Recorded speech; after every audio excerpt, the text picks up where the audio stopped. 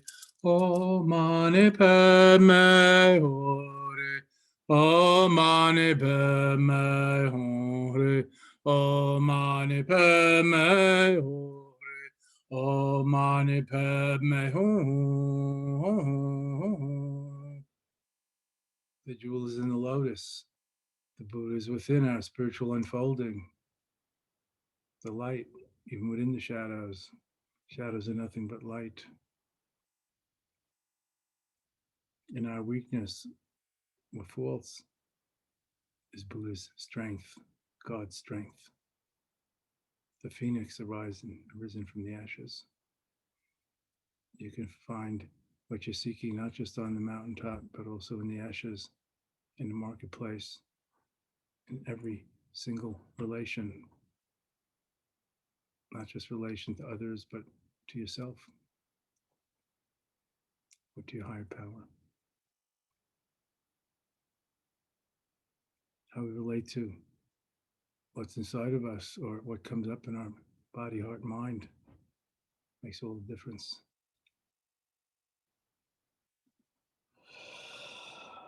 Imaho. Joy to the world.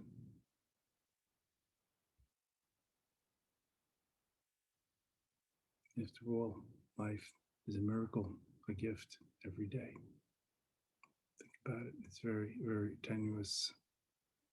Not everybody makes it or lives what they expect.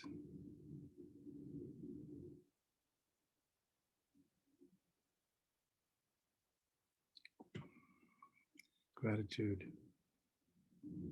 appreciation, savoring,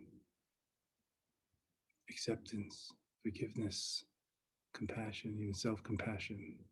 Still true, as important as ever, maybe more important than ever. In these postmodern, confusing, uncertain, stressful, pandemic times, times of environmental degradation, of injustice, unfairness, corruption, and cruelty. Don't forget the power of one, the power of oneness, the power of oneself, the power of a little yeast to leaven the entire loaf. Imaho. Wonders. Amazing. Yes. Thank you. Thank you. Thank you.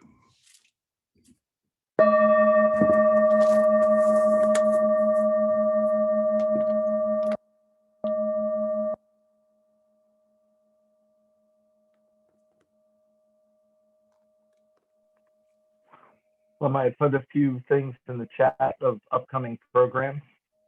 An Esfalama tomorrow night and masterclass coming up on March 20th and our meditation town hall. So thank you so much. Yes, please come to our Q&A Monday night, Ask the Lama, live small group on Zoom. And next Saturday, one of the last of this year's series of masterclasses with me, 2 hours next Saturday, Eastern time, 11 a.m.